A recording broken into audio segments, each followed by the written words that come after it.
এই সময়তে মার্কেট 26,130-এর আশপাশে চলছে।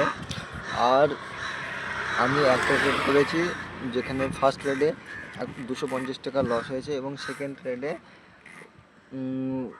600 টাকা মতো লস হয়েছে, দিয়ে টোটাল 850 টাকা লস হয়ে গেছিলো। ঠিক আছে, হিসাব অনুযায়ী আমাকে এখানকার ক্লোজিং করা দেওয়া উচিত ছিল।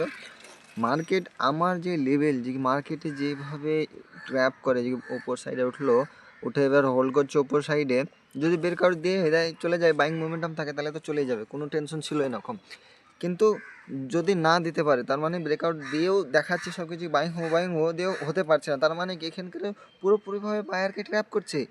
কিন্তু কী হচ্ছে, মার্কেট বারবার উঠছে, নেমে আসছে, আবার উঠছে, আবার নেমে আসছে, ওই জায়গাটার উপরে হোল্ড করে আছে। এখানকার কী হচ্ছে, আমাকে বারবার আমি দেখতে পাচ্ছি, চোখে বুঝতে পারছি যে এখানকার বায়ারকে ট্র্যাপ করছে। কিন্তু ভুল আমার কী হচ্ছে যে কি, এই সময়তে হালকা একটু উপরে উঠাতেই আমার লস হয়ে গেছে। লস হয়ে যাওয়ার কারণে 200 লস, 300 লস, 400 লস, 500 লস করতে করতে লস বাড়তে আছে। এবার আমার হিসাব অনুযায়ী আমাকে লস অনুযায়ী, রিস্ক ম্যানেজমেন্ট অনুযায়ী আমাকে আর ট্রেড নেওয়া উচিত না। কিন্তু আমার সেই লেভেলে তুই যাচ্ছিস, আমি ভুল, তুই চলে যা, আমার কোনো কথা হবে না। যাচ্ছেও না গো, নামছেও না, আমার জন্য পুরোপুরিভাবে ট্র্যাপ দেখতে পাচ্ছি। সেই কারণে আমার এখন পুরোপুরিভাবে আমি দিমাগ থেকে আমার নিজের নিয়ন্ত্রণ হারিয়ে ফেলেছি। আমি ট্রেড যা হবে না হবে এই বলে ছেড়ে দিয়েছি, ট্রেড নিয়ে ছেড়ে দিয়েছি। এখন লস হলেও লস, প্রফিট হলে প্রফিট। কিন্তু কী করবো, ভুল হচ্ছে। এই জিনিসটা আমাকে উচিত না।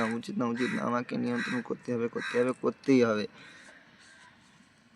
এই সেই জিনিস, যে জিনিসের জন্য বড় লস হয়, সেই দিনের জন্য বড় লস হয়।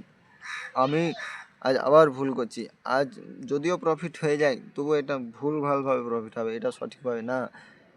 মার্কেটে ট্র্যাপ করে কেন যাচ্ছে না আমাকে বুঝতে হবে, কেন যাচ্ছে না, নামছে না তো কেন নামছে না, উঠছে না তো কেন উঠছে না। নিয়ন্ত্রণ করতে হবে।